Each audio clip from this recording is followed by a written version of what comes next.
So are we going to?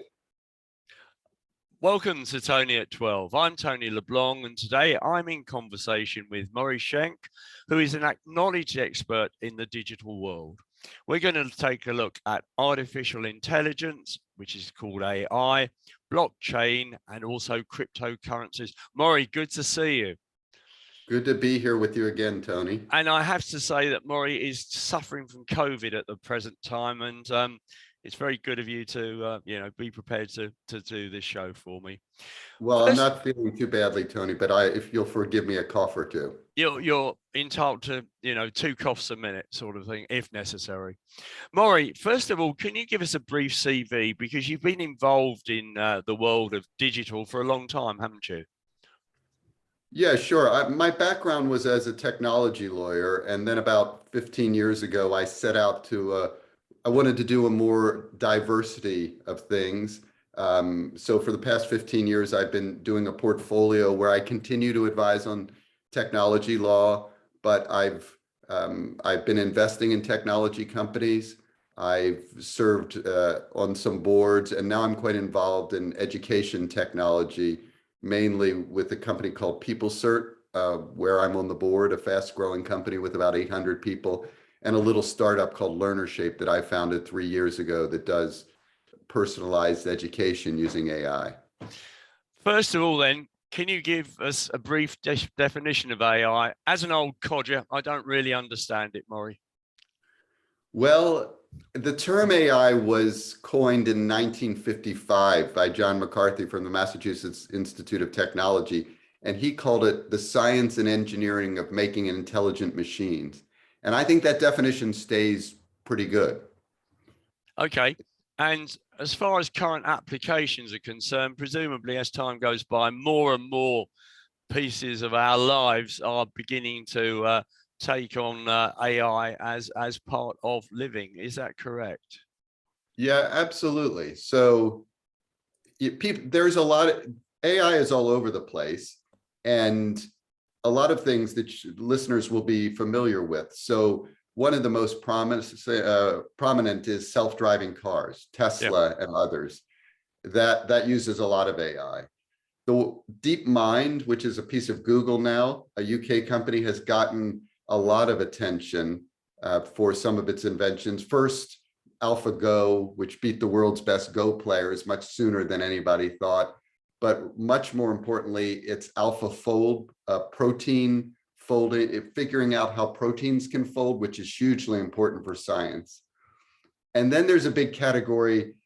There's a book called Prediction Machines about AI, which basically say AI is good at, and machine learning, which I'll define in a moment, are good at making predictions. So machine learning, this is to take another old definition, is giving computers the ability to learn without being explicitly programmed. And these are things that can look at a lot of data and act like humans a bit. So image recognition, your ability to point your phone at something and it figures out where you can buy it, or predictive text when you type an email, or the Shazam service where it can your phone can listen to any music and tell you what song it is, things like that. There's lots more applications like that, and they're just going to keep coming. If you take a car factory, it's basically run by robots these days. That's got an element of artificial intelligence in it, presumably. Definitely could. So some of these robots will use AI, particularly image recognition, to see what they're working on and adjust their movements. Some of the older robots in car factories do very precise program tasks, which we wouldn't really call AI because they do the same exact thing every time. Right. Okay. So how do you apply this in the way of education and training? Well, the holy grail here is personalized education, teaching each student according to their exact needs, which is a great thing to do, but it's a hard thing to do, and it's not a new thing. I recently read a book talking about how in the 1950s, people started to build teaching machines that were supposed to personalize for people. But my company, for example, has technology that can take any skill that you're interested in and look at a large library of content and say which content in there will help teach that skill. Things like that. So, and there are a lot of other companies that are doing similar things. I mean, do you get to the point where it can actually educate you to a professional qualification, or is that pushing it a bit too far at the moment? I don't think we're there yet. Somebody's got to write the content. Yeah. There's some of these, there's some large language models, they're called. One is, the most famous is probably GPT-3, where you can give it a prompt and it can like tell it that you want a description of how to be a radio host, and it will provide information on that. Yeah. But it's pretty canned. The education is still much better if some human has created the content. Sure. Yeah. And then, looking at your situation, when we first talked about doing this interview, we were talking about how AI is actually managed. So can you sort of expand on that, please? Unfortunately, or fortunately for some companies, there's not a lot of rules now. There's a lot of companies just decide how to govern their AI themselves. Some companies are more responsible than others. There's been a lot of controversy. For example, there's a company called Clearview, which has scraped billions of images of people off of Facebook and other sources. And they use it for facial recognition, which is used by police departments around the world, which some people consider very controversial and an invasion of privacy. So there's some efforts to increase that. The EU, for example, is working on an AI Act, which won't apply here in the UK now that we're not part of the EU, but would impose some rules that EU AI companies would have to start to follow. I mean, do you ultimately think that it's going to have to be regulated, like, for example, financial services and things like that? Or is it incapable of being regulated? That's a really big question, Tony. I don't think it's incapable. I think we need some guardrails. I think we need some rules on things that you really shouldn't do with AI. A little bit, it's the same debate in financial services, that the market won't develop if you put too much restriction on it. Although, in financial services, you could say the market's gotten too big and it keeps causing market crashes. But AI, you really need to give people freedom to innovate if they're going to build new things. But I think we do need to lay down some rules, and I think people will. The EU is already thinking about doing it, about what you really shouldn't do. Yeah. What about future possibilities, Maury? How do you see it all ending up? I mean, does the human race become redundant eventually? I hope not, Tony. At least it's not going to happen in our lifetimes, but I don't think we're headed in the science fiction direction of humanoid robots and things like that. I think we're headed towards more specialized uses of AI, things like protein folding and self-driving cars. Rather, people talk a lot about artificial general intelligence, which is an AI that can act like a human. But I think that could happen. Yeah. But I think it's a long way away, and I don't think it's going to. I don't think humans are going to be replaced in any way, but we're going to increasingly meld with our machines. It's already happening. I mean, a lot of people, their mobile phone is an important extension of who they are. And I'm not trying to be flip about that. I think people become different. Their behavior changes a lot carrying a smartphone. And of course, considering the amount of data you can carry in a smartphone, go back 50 years, the equivalent computer would have been what?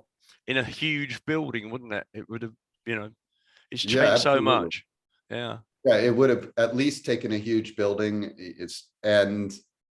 We could do things in our pocket that could do much more than that computer could do, including because you obviously can't carry around a huge building. So the fact that you've got a device that also includes a camera that you can point at something and then apply AI to that is really revolutionary. Did you ever see the Hitchhiker's Guide to the Galaxy? Yeah, you remember that? Go ahead. Well, what I was going to say is that, you know, they got AI to the point where the robot Marvin was a manic depressive. Yes. Well, it could happen. There was an engineer at Google who in the last month decided that the AI that they had created, which is called Lambda, was sentient. And it does give some pretty good answers. Google actually sacked the guy and said, you know, he disclosed too much about what he was working on. But that AI is going to start to look like it's sentient. Yeah. You can certainly design an AI that acts like Marvin. Yeah. Not sure we would want one. He was a bit depressed. Very depressed. Let's now have a look at blockchain. Once again, this is something I don't know anything about. We hear a lot about it.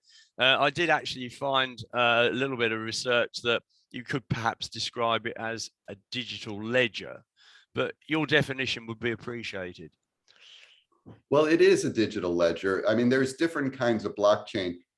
I think the blockchain that's really useful is a digital ledger that can't be changed, that's public, and that has an agreed consensus mechanism so everybody trusts it.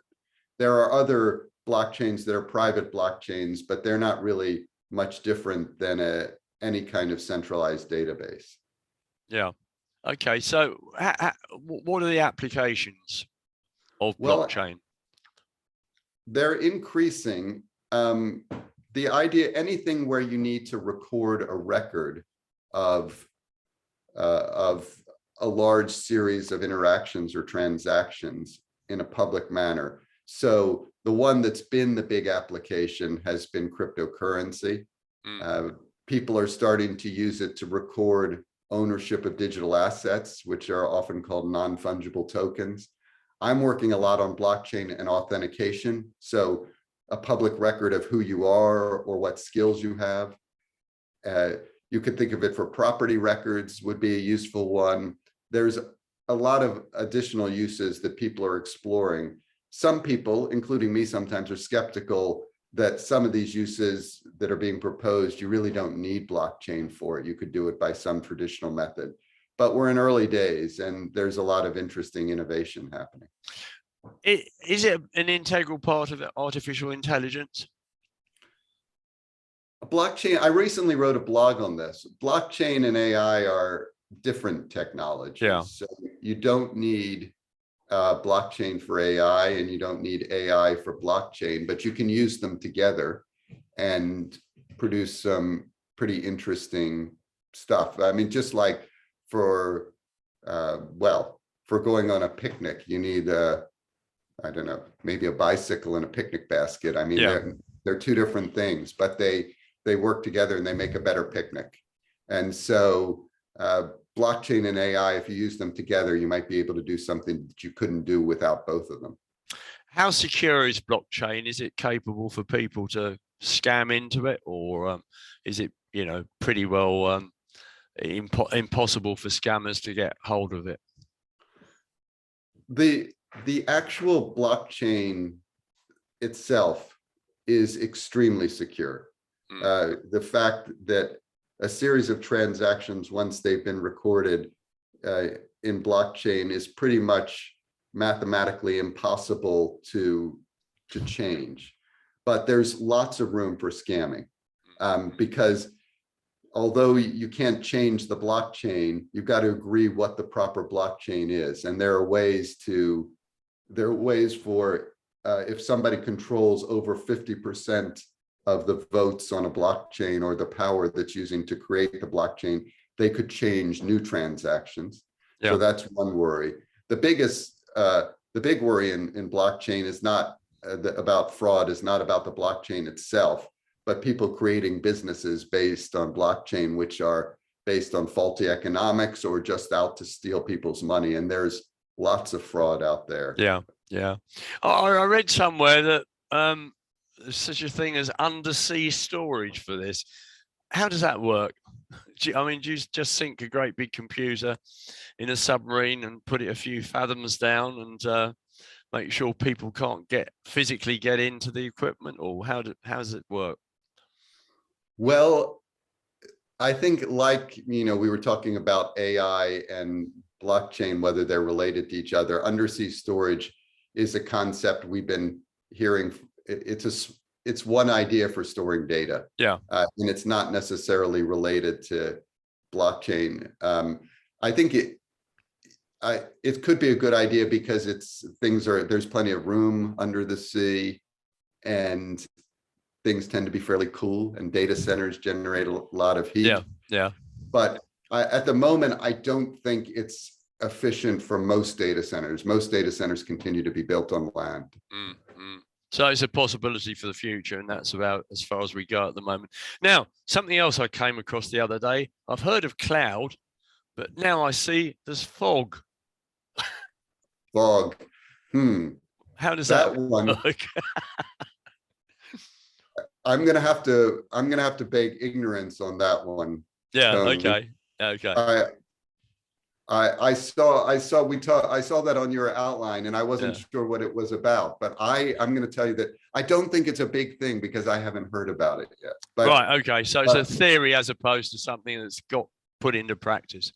What it might be is the idea that information could be broken into lots of little pieces. Yeah, sure. So cloud storage means that it's out there someplace on the internet, often in a big data center that's controlled by a big company, or some other cloud service provider. My guess is that fog may mean the data can just be spread all over the place. Which presumably that makes it more secure, presumably, doesn't it? Or does it? It makes it harder to attack. Yes. There's, for example, related to blockchain, there's something called the interplanetary file system, which is the way that people spread data into little pieces all around the planet. And I'm guessing that might be what people are talking about when they say fog. Can we talk about Elon Musk and Starlink? That's quite an interesting concept, particularly for Alderney, because we're never going to have fiber broadband here. And to actually get the facility coming in from space would probably be quite useful from our point of view. And indeed, Guernsey have recently granted a license to Starlink. How do you see that? Well, it's a good technology. I'm in my early part of my career as a telecommunications lawyer. I worked on the Iridium system, which was the first satellite phone system built by Motorola. And it's still up there. People use it, when you see in the movies, these satellite phones with the big bar antennas on them, they're often Iridium phones. Yeah. And there's a lot of potential for satellite communications. I really respect Elon Musk. He's a controversial guy, but he's done some amazing innovation. And SpaceX, the rocket technology he's come up with is really impressive. And Starlink, it's a good service. It's been really important for communications in Ukraine during the war. It's made it difficult for the Russians to cut off communications because Starlink is up there in the sky. So generally, I'm enthusiastic about Starlink. If it's got a valid business model. It's very expensive to build, and there's some other competitors coming out. Amazon has one called the Kuiper system that they're building, but it isn't yet launched. But I think it's a good way to get internet service to people. It's incredible, isn't it, when you think about it, that you've got two very, very wealthy entrepreneurs, Mr. Musk and Mr. Bezos, who can do things that governments in the past haven't been able to do. Yeah, I completely agree. It's really impressive. And Elon Musk is he's a unusual guy, and he gets himself into a lot of trouble because of his instincts are just to say what he thinks and do things a bit differently. I think it's the same reason he's been successful, is that he's just an amazing innovator. Bezos is a bit different. He's an amazing businessman, but he's gotten himself interested in some of the same areas as Musk. They've both gotten very interested in space and are in a bit of a competition there. Bit of rivalry there, isn't there? Yeah, more than a bit. Let's talk about cryptocurrencies. how did the initial concept come about on this? Well, there was a paper, I think it was in 2008, by an unknown person who goes by the name of Satoshi Nakamoto, Right. who the concept of a blockchain had been around, but he proposed a security mechanism for Bitcoin, and that and software.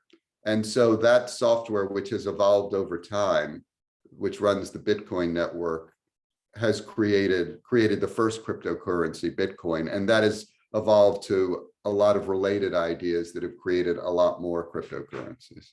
Now, I understand that you mine cryptocurrencies, the Bitcoin in particular, and it uses a lot of power. And what I can't understand is, Maury, the fact that there's nothing tangible there as such. Yes. Well, A lot of assets are about belief. sure, money. Money is just all belief. And, in our fractional reserve banking system, licensed banks can create money just by issuing new loans. They basically make it up out of nowhere. So money is about belief, but you're right that there seems somehow less substantiality for cryptocurrency than a lot of other assets. Most assets that we invest in are productive in some way, like a company or real estate, or they represent something tangible that we think is of value, like gold or copper or silver or fish. Yeah, sure. Yeah. Take your point there. So there's a finite number of them. Is that right?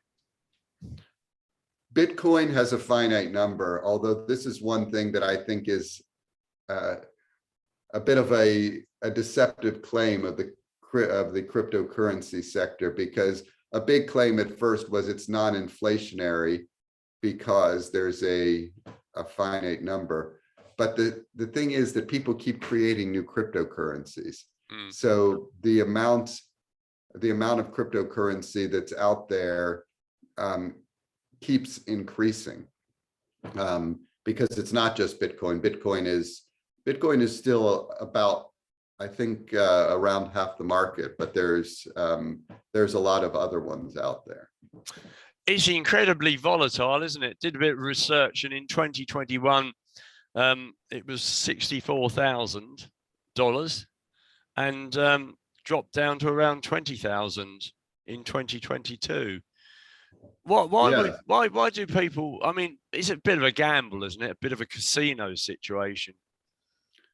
Yeah, I mean, I do some stuff in the cryptocurrency sector, and I haven't put much money into it just because it's so speculative, and I think it's very risky for anybody to put money into cryptocurrency unless they can afford to lose it. On the other hand, people like to gamble. Some people have made a lot of money there, and this gets to your point about, is there really anything there? It's really all driven by belief. And there's a lot of fraud and hype, and these cycles of boom and bust in that kind of market are pretty much inevitable. Some people have said it's like Dutch tulips, where it's going to, Amsterdam.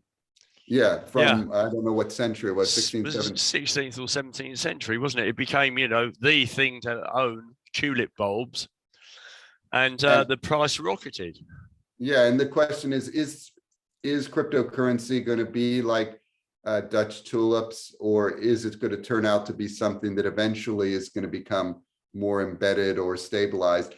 A couple of years ago, I would have said Dutch tulips. Now I see enough applications starting to happen for this stuff that I think it's not going to go away. But in terms of predicting where the price is going to be tomorrow and whether it's going to be higher or lower, the only answer is it's going to be all over the place, and nobody knows. But the thing is, if you're going to use it as an alternative currency, ultimately, you've got to have an element of stability, which you haven't got at the moment. Yeah, it doesn't function very well as a currency. It's a speculative asset at the moment. It's being used to incentivize people to work on cryptocurrency projects. So a lot of the big projects incentivize people by giving them some of the cryptocurrency. And that's an effective use because people can then trade it into sterling or dollars or whatever and find it useful for that purpose. But I agree, just for paying for stuff, it's not great yet. In terms of the other cryptocurrencies that are available, how do they come about? Are they mined? Well, mining means solving mathematical problems using computers, and the reason it uses so much power is the successful miners have to buy lots of computers, which require lots of power. That's a method of that. Mining is part of a method of agreeing the blockchain that's called proof of work. There is a much more efficient way of agreeing the blockchain that's called proof of stake, which doesn't require solving these complicated problems. And so the other currencies Bitcoin has to do proof of work because there's nobody who controls Bitcoin, and that's the way it's set up. Ethereum, which is the second biggest cryptocurrency, also has done proof of work, but is switching to the more efficient proof of stake.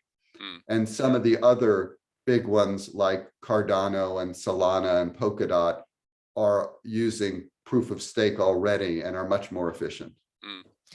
Once again, is this an area where we're going to see some regulation? Certainly people are talking about it. There are some countries that are considering forbidding China has already forbid Bitcoin mining. Some countries are thinking about forbidding any cryptocurrency mining based on the proof of work which is this inefficient high energy consumption approach. Yeah. So it's something that possibly as it develops, governments are going to have to take a look at it, because it does seem that there must be a lot of scams currently around for this sort of thing. There's huge scam. I mean, the market is full of scams, and it's a really hard question because there's a lot of potential in this. There is definitely potential in this technology, but when there's so much scamming there, it's very hard to separate the real from the scam. There's been some very big projects that looked legitimate that a lot of people had put money into that have completely collapsed in the past couple of months. Luna was one, Terra and Luna, Celsius was another one. And lots of individual investors have lost billions and billions of dollars over this. And so, I think we're going to need some regulation to protect people from that. Presumably it's virtually untraceable, is it?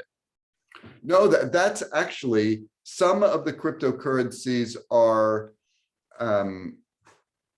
less traceable, but compared to cash, because every transaction is recorded on the blockchain, cryptocurrency is actually extremely traceable.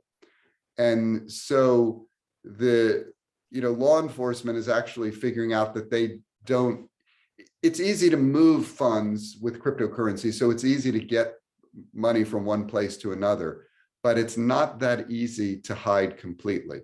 And law enforcement is starting to figure that out. So, from that point of view, like all things, it will presumably become legitimate eventually. It's certainly becoming legitimate. Or more legitimate. Yeah. If it succeeds, it will have to become legitimate eventually. Yeah. And there are a lot of big players who are starting to, invest in this. So there's Andreessen Horowitz, who is one of the most successful venture capital firms in Silicon Valley, has put a ton of money into cryptocurrency. And, so there's this tension I was mentioning between real applications and legitimacy and just a huge amount of fraud. And it's going to take a while to sort that out. In your capacity as a lawyer, presumably you're looking at the situation in terms of defending clients, or how would you describe your role as a lawyer on these matters? Well, I'm now kind of a business lawyer. Yeah, So sure. I help people with figuring out regulation. I help people with putting together agreements. I help people with M&A transactions. Yeah. I'm not a fighting kind of lawyer. So occasionally I get involved in litigation, but mostly I'm a lawyer who enables business to happen. Yeah. Okay. That's interesting. Well, Maury, it's been great to talk to you. I've really enjoyed this chat. We'll have to do it more often because it's about 3 years since the last one, I think, or even longer. And, hope you sort of recover shortly from this bout of COVID that you're going through. Well, thank you very much, Tony. It's always a pleasure to talk with you. Thank you for having me on your program. I'm proud that I've made it through the program without coughing. I've noted that, and only one glass of water. Yeah, well, that saved me. So thanks ever so. Really appreciate it. All right, thank you, Tony. Have a great day, and you take care of yourself. Thanks. Bye-bye.